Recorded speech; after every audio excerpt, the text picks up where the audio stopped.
together with your family. Hashtag, serve God with your family. Okay?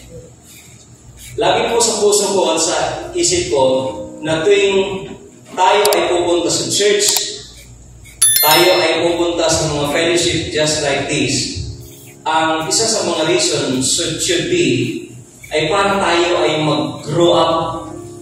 Okay? Hindi man sa structure or physical kasi mature na tayo. Okay? Mga muko, murag buwan ay pag-asa. Kaya na-church naman. Okay? Pero, there is an aspect sa atong kinabuhi nga kinahanglan pa dyan mo grow kita. Amen? And that is our spiritual life. Ang atong spiritual life, as long as tayo ay may buhay sa mundong ito, we should not stop learning. Okay, ma-educate tayo sa word ni Lord at bawat isa sa atin ay mag-mature, hindi lang sa edad, hindi lang sa dahil sa ikaw, kundi sa spiritual aspect ng buhay natin. And of course, hindi lang basta individual na growth. Okay? Yung paglago natin spiritually, kundi sana desire natin, okay, from the word together, hindi lang ikaw ang dapat mag-grow. Okay? Kundi bawat isa sa atin, of course, number 1 o number 2, bawat isa sa atin ay mag-grow. Pero as a representative of your family, ang mag-grow dapat, ikaw ay mag-grow spiritually and together with your family. Amen. Amen? Amen. So nag-grow ka spiritually, pero huwag mong hayaan na ikaw lang ay nagmamature. Ikaw ay nag-grow spiritually, kundi dapat isama mo yung kasama mo sa pamilya mo. Okay? It should be all together in your family. Kayo ay nag-grow. Okay? And all of you together as family, you are serving with God, to God, with your whole family. Amen? Amen. Sino po dito, pagka mayroong mga pinupuntahan, usahin bukson, di ba? At ito, mall. Oo, ang anak, dili siya mo ito, kailangan siya sariling kalibutan na. Eh, nasa siya Facebook, nasa gadget, dili na siya mo ito. Eh, usahin bukson pa dyan. Tama? Matog-outing bukson pa dyan. Pero nga nung pag-atog simbahan, iya-iya man. Ganun din man bukson. Okay? Ikaw lang ba? Tayo lang ba mag-grow? Tayo lang ba mag-serve kay Lord? So it should be the whole family. Bawat isa sa atin nag-serve sa Panginoon. Amen? Huwag niyang hayaan, huwag nating hayaan na tayo, husband and wife lamang, or wife lang, or husband lang, ang nag-serve sa Lord. Kundi dapat tayong lahat na nasa family. Amen? I just remember, lagi kong kinukot ito, pagka wala sila, pag meron akong mga speaking engagements sa ibang mga churches. Pero I'd like to quote this couple, the family, nga niya karoon. I have a family in our church, the Padillo family. Can you please stand? Itong family kong ito, they are a blessing in our church. Indeed, they are a blessing in our church. Why? Okay? Alam niyo po, kahit yung mga anak nila, kahit sila yung magkasakit, nandun sila sa church. Yung anak nila, drummer, yung isa kong anak nila ay gitarista, yung isa sa multimedia. Kahit kalinturan na sila usahay, pero naka-jacket nila sila, maski nagkurkurog na sila, sige gamang bunal sa drums. Gitar gihapon, multimedia gihapon. Na sila yung mga outing, na sila yung mga reunion sa ilang family, maana na sila. Okay, musunod namin dito, ilibungan sa among simba. Huwag na sila yung mga events, unahon yun ang pagpangalakad sa Ginoo. Amen? So, it's a very nice example, my son, na yung anak o yung ama, ina, at mga anak, together sila po ay nagsiserve sa Panginoon. Sino po nangangarap na yung buong pamilya mo ay magsiserve kay Lord? Amen. Amen? Hallelujah. At sinong naniniwala na magsiserve mo sa Panginoon ay preparation na para sa iyong eternity. Kanang malangit yun ka ba? Okay? Niya, kung iyong pagpangalagad sa Ginoo, kay malangit man yun ka. Pero how much more, I mean, kung kumusta na itong mga kapamilya, nga dili na ito, tagdon din na ito, dalahon din sa Ginoo. Okay? So, dapat kasama tayo mag-serve sa Panginoon. Amen po ba? Kasama natin pong family. Okay. Now, I just try to figure out, mga iksuan, kung sa pang objectives ato ang men and women's fellowship. Okay? So, ito po yung lumabas sa isip ko. Ito yung na-figure out. Our objective. Goal or dream. You will serve God in your generation until your next 5th generations to come. Okay? Until your next 5 generations to come. Meaning to say, naputol man, ang pagpangalagad sa Ginoo, it should be magsimula sa iyo. Okay? Yung pag-serve sa Panginoon, magmula sa generation mo, sa generation ng iyong mga anak, sa iyong mga apo, sa tuhod mo, at hanggang sa apo mo sa lapalapa. Hanggang 5 generation. Yan dapat yung maging goal natin. So ngayon pa lang, ikaw na nagre-represent ng family mo, tutuhin mo yung paglilingkod sa Lord. You have to set a good example that you are really serving the Lord. Truly serving the Lord. Amen? At ayayin mo yung family mo, yung mga member ng family mo. Come on, let's join together. Let's serve the Lord. Okay? At maging yung apo mo, sila din ay maglingkod sa Panginoon. Yung apo sa tuhod mo, maglilingkod sila sa Panginoon. Hanggang sa apo sa lapalapa mo, maglilingkod sila sa Panginoon. Amen. Yan ang goal natin. Yan ang objective natin. That's why, sabi ko mga kapatid, bawat isa sa atin, you are not just represent your local church, but you are representing your family. Amen? So, that is our goal. Now, in the book of Joshua, chapter 24, verse 14, ito po ay sinabi po ni Joshua nung sila ay patapos na and they're going to cross the Jordan River. In verse 14, sabi niya, so fear the Lord and serve Him wholeheartedly. Sabihin nga natin, fear. Wholeheartedly. Okay? And then put away forever the idols your ancestors worship when they lived beyond the Euphrates River and in Egypt. Serve the Lord alone. Sabihin natin, alone. But if you refuse to serve the Lord, then sabi choose today. Okay? Choose today whom you will serve. Would you prefer the gods of your ancestors and serve beyond the Euphrates? Or will it be the gods of the Amorites in whose land you now live? But as for me and my house, sabi ni Joshua, but as for me and my house, we will serve the Lord. Sino dito nag-desire ng ganun?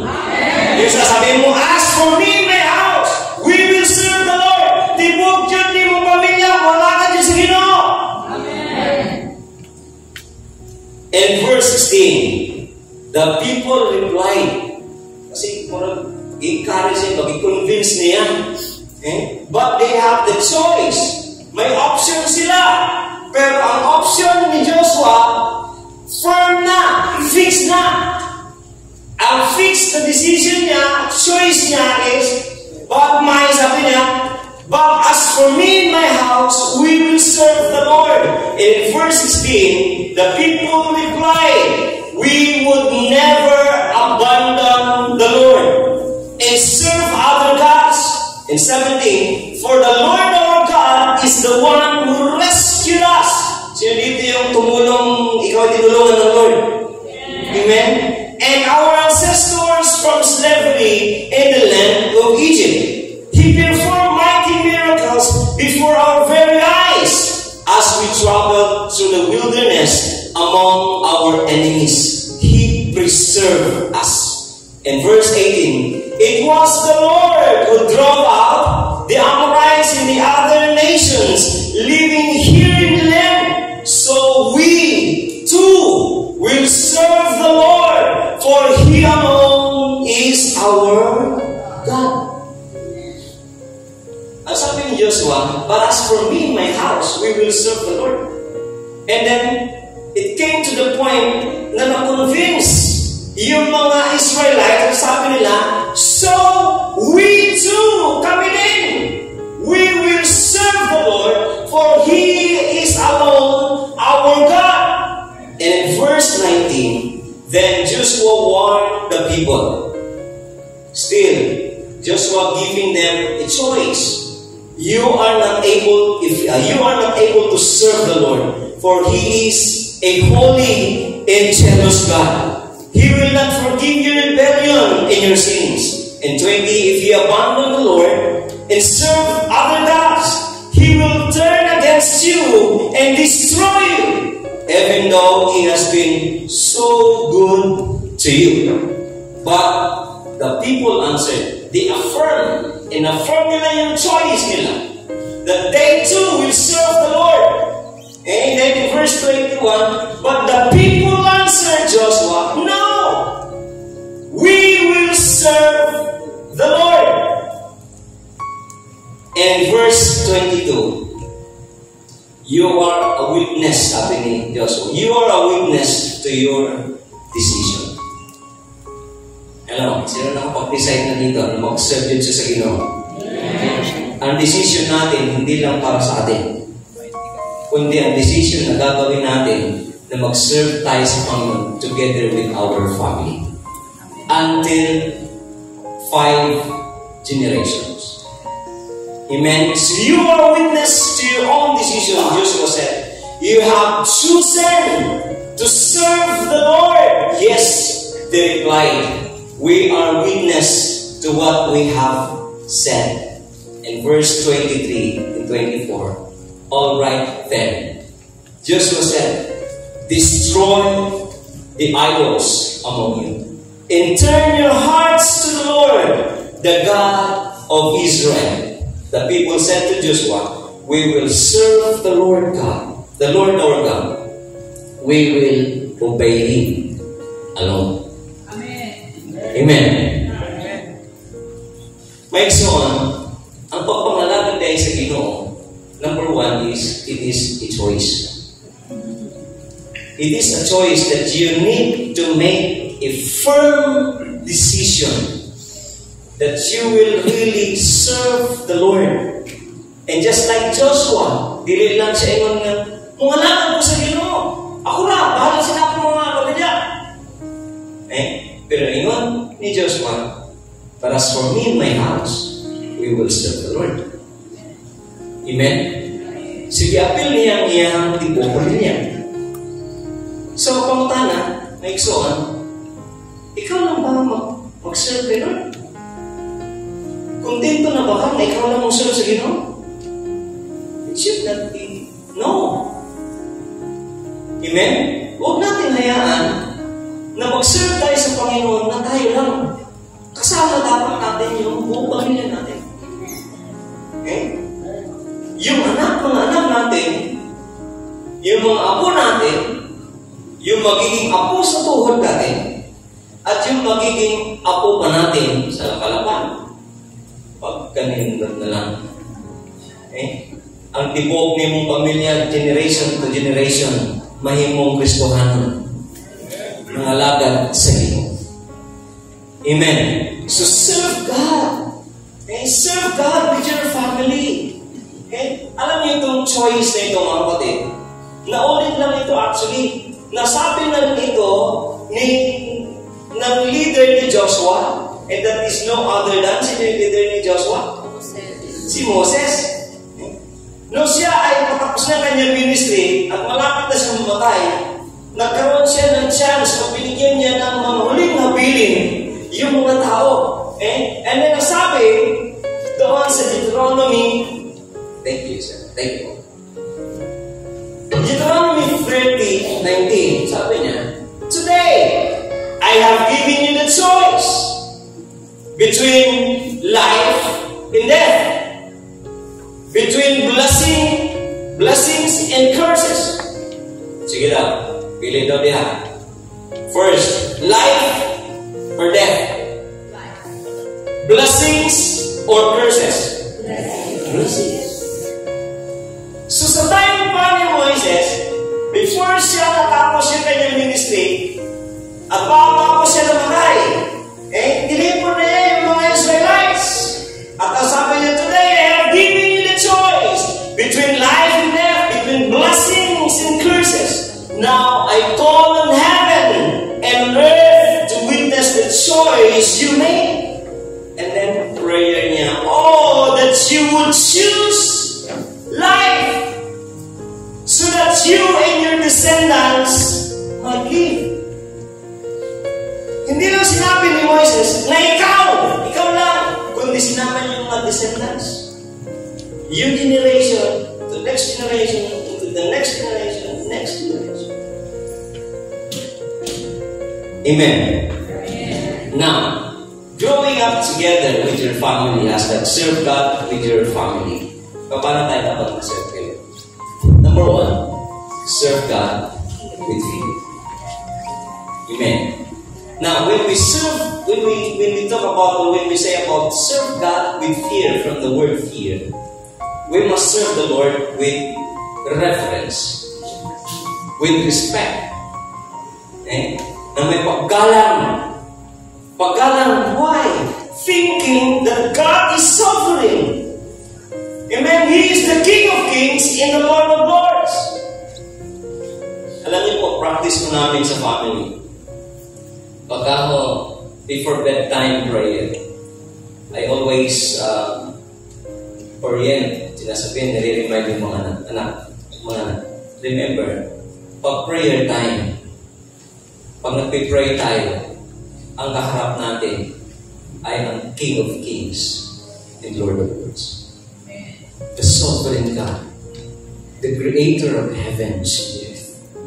And He deserves reverence, respect. Ikaw sa akin, mag-pray mo, kiniyat-kiyat. Wala mo lang ba? But no, it should not be like that. Why? Kasi nag-pray tayo doon sa King of Kings, the creator of heavens and the earth. Kaya dapat pag nag-pray tayo with all respect, with all reverence. Amen? Amen. Ganun din, papunta sa church. Kinukumpiskate namin, kinukuha namin yung mga cellphone nila.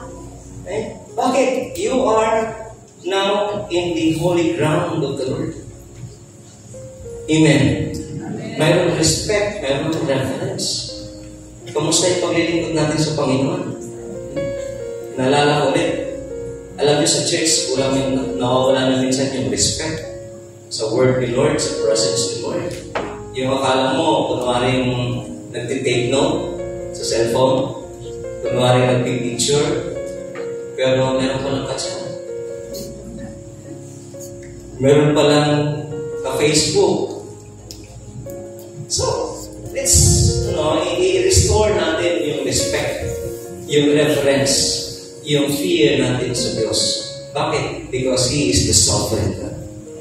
Amen. Amen po ba? Sabi ng verse 14, "Now therefore, fear the Lord."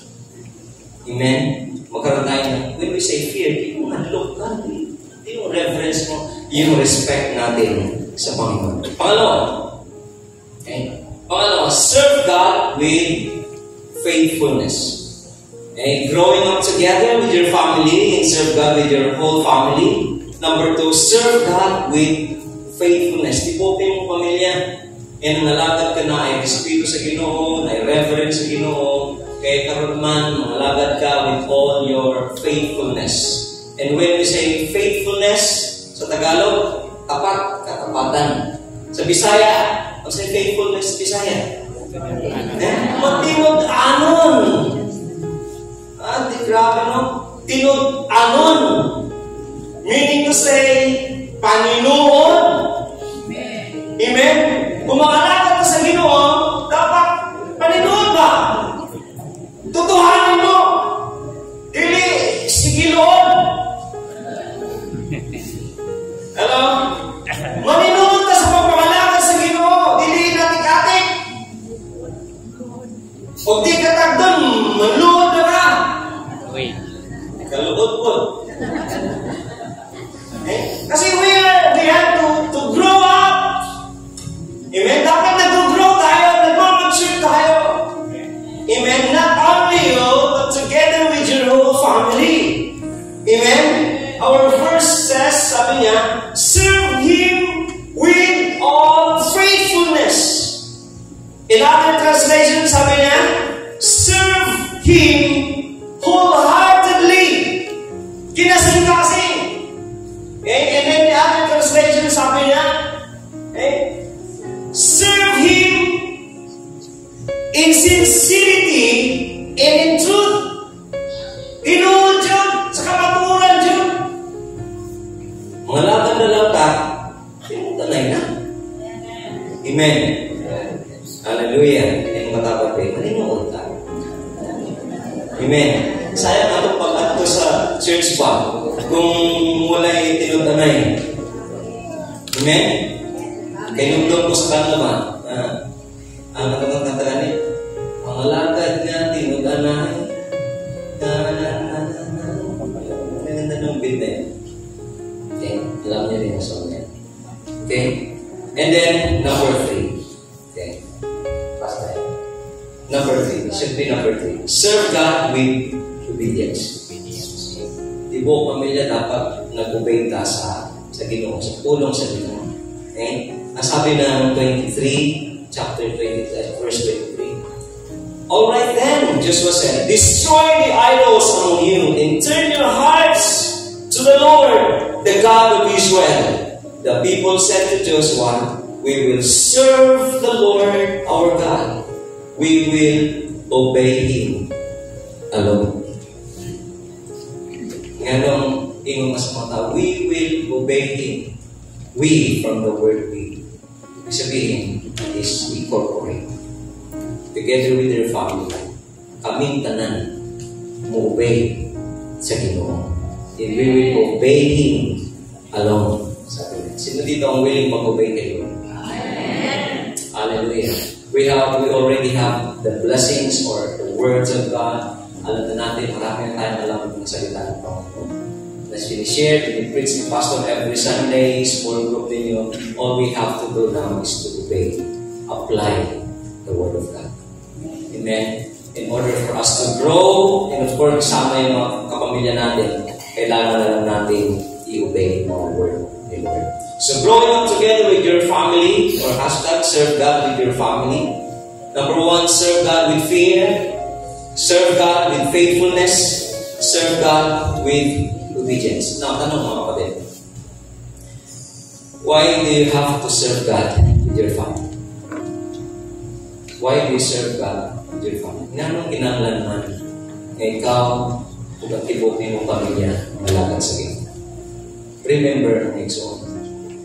From your generation to the next generation, next generation, next generation, until 5 generations.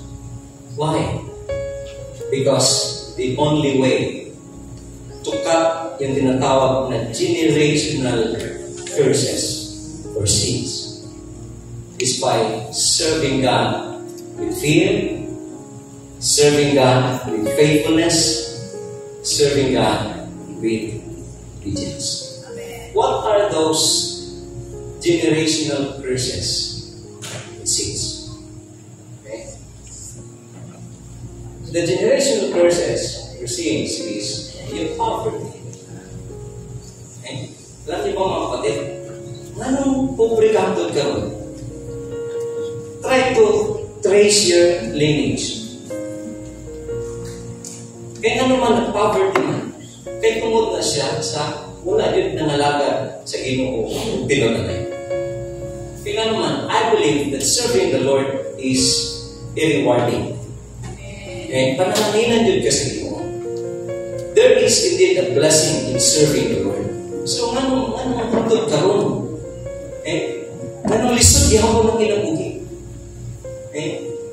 So, maybe sabihin mo, ano pastor, dugay naman mo nangalagad sa Ginoo. Kasi kulang pa sa paninuot. Tutuhanin na natin yung paglilingkod sa Panginoon with intense budget. And then, ano ba yung generational curses and sins? Hereditary disease. Yung lolo mo namatay sa high blood. Yung papa mo namatay sa high blood. Ikaw may high blood.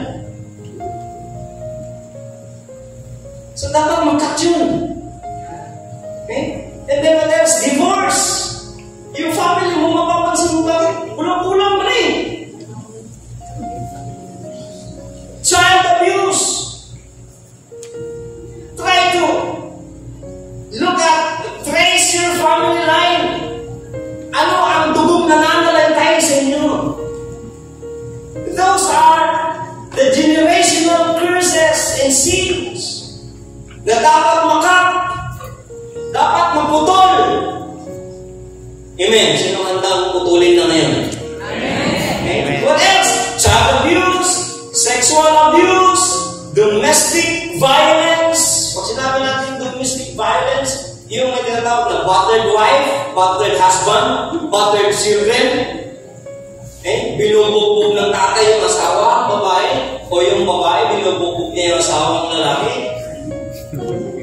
Pero binubugbog yung mga anak, harsh masyado, physical masyado.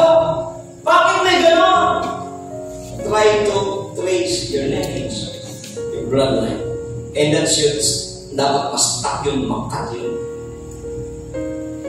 What else? Alcoholism. Palahubog. Si lolo, si tatay, si nanay. Ang tuligaw, palahubog. Dapat makat yun. Amen? Drug addiction. Oh, natukhang si Papa sa una. Natukhang yung gano'n. What else? Immorality. Evilness. Adultery, yung pangangalo niya. Pambababae. Yung lalaki. Manlalaki. Perversion, kalaswaan, depression, confusion, fear, indecision. O takot kang gumawa ng desisyon. Panic attacks, mental illness, suicide. Yung pang-family natin. And then, destructive attitudes and behaviors. Kaya naman yung ugali. Hello? So, dapat makat yun. Dapat maputol yun. Yung mga unforgiveness, lying, bitterness, worry, judgment, resentment, pride, rejection, envy, jealousy, anger, doubt, unbelief, rebellion, manipulation, greed, lust, idolatry, hatred, and many more. Ang dami pala, no? Bakit? Bakit itong tao nito? Masyado mainit ang ulo niya. Bakit hot-tempered? Tapos makainom pa siya. Liwat yun kasi mga tanawa. Kaya nga naman, from the Father to the Son, ang kuya ko dyan ang kahanluhan pa dyan hangtod sa ako. Sa ako-akuhan. Sa ako-akuhan ka. Kaya sagot mo na, dapat makatsa. Amen? Amen. Kung wala nag-serve si mama o si papa sa una, dapat mag-serve ka talaga sa Diyos. In order for you to cut the generational curse and sins. Generational curses or sins can multiply and become stronger. Example natin. Tanaw si Abraham. Okay? in the book of Genesis. Kung sa iyan siya dito, namakak siya sa mga Egyptian, sa Pharaoh. Ang akong asawa, si Sarah, iban siya. Pagdahaki, huwag ko ba kayo? Ayaw pagsulting asawa ti ka. Sulting eksuot na. Ha? Tapos same true. Kay Isaac, o kay Rebecca, same true na makagyapon sila. Kaya Abimelech. Tingnan mo sila, ayaw tugyan nga. Mag-asawa ta. Ikaw pa na makakayo. Okay? So, from Abraham, dumaloy doon kay Isaac. And then from Isaac, di ba na siya anak, si Jacob o si Esau? Ha? Katong pangatya nun kapag near death na si ang ilang amahan, ingon siya ang amahan, kay Esau.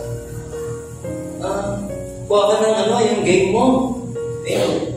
Kaya gusto ko magkaon and then I'm going to give you the blessing. Okay? And to cut the story short, si Jacob, nagbutang sa palpon po siya ng mga lawas. Mura, nag-isaw siya. So to cut the story short, ang ginilisan ng blessing, dili si Esau. Supposedly si Esau. Kundi, nato kayo. Kung sa ilang sala, layin, ikan kay Abraham, kay Isaac, kay Jacob. Tapos, dito sa family ni Joseph. Di ba, igulog siya sa cistern? Empty cistern? Na nag-ihaw sila, nagpatay sila o karniro, tapos iputang nila, dugo nila, sa nila sila, tapos kisiyon. Tapos ato silang papa. Namatay na si Joseph! Namakak sila. So, from Abraham, Isaac, Jacob, then Joseph's brothers, isa lang ang kanilang dumanoy na kasalanan. Isa to siya, mga makakon. Hello? Minsan ito makaingon ka, makakon yun ka ba? Ano kasi mga mahal mo? Diba? Tapos ang tungkol sa iyong papa, makakon daw ka pa? Liwat ka sa iyong lolo. Ano? Lineage. Generational curses and sins. Okay? And ang need sa itong generation in order to cut that curses, yung mga sins. Okay? Ano siya? Needs of our generation. Okay, next slide, please. Number 1, right relationship with God. Not religion.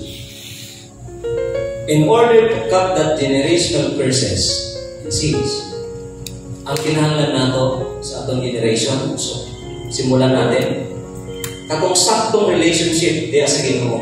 Dili religion. Sige, pangutan mo. Nagatong simbahan, for what? For relationship with the Lord or for religion? Relationship. It should be for relationship with the Lord. Hindi parang ritual na lang, tradition na lang, religion na lang. Dapat relasyon. Nga nung matong simbahan, ay nakaka-relasyon sa inyo. Amen? Amen? Nga nung nakakaroon nila, ay nakaka-relasyon sa inyo, nakaka-relasyon sa matabusan. Amen. Hindi para sa religion. And what else? Katong generation, right knowledge of the Bible. Sakto.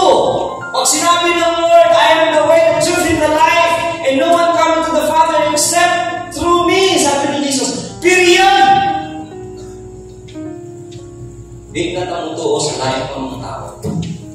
Kasi madamay na ang sakpal ko lang. He is the only way. Jesus is the only way. And that is nasabi ng Bible. Okay? And then, right purpose of life. Dapat magkaroon tayo ng right purpose of life. Yung purpose natin is to serve the Lord. Amen? Magpatagaan natin palipay ang Ginoo. And what else? Right community, right company, just like this. Amen. Makita natin yung mga kasama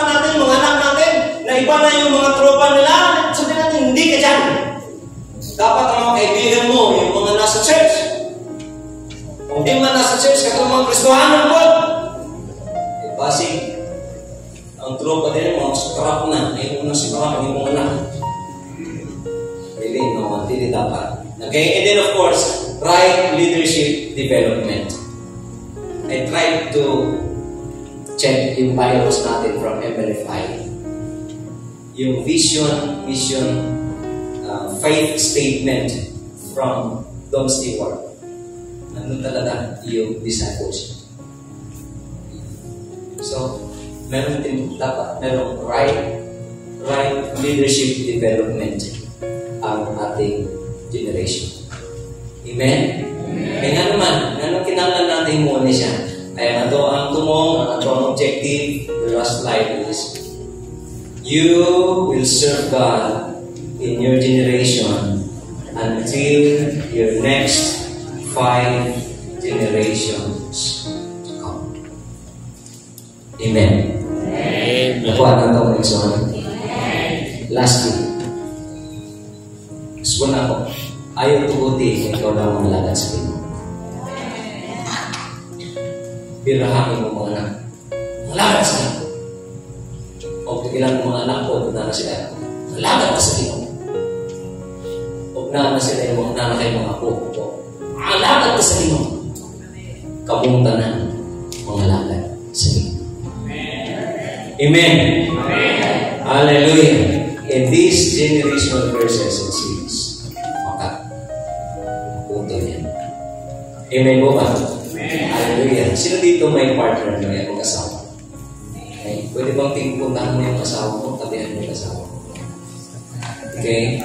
And then, try to think, Exxon, kung sa itong kinahanglan pa ka na generational person in your family, sa side sa imong mama, sa side sa imong asawa mo bahay, o sa side sa imong asawa mo. Then, you will pray together. Okay, kung naay walay partner diri, atong partner, and then, i-ask mo siya, tanongin mo siya, ano ba yung nananaritay na dapat i-pray sa inyong family? Ato ng tantangan gano'n. Amen. Ato ng i-pray ka. Amen. Sige, manitong na.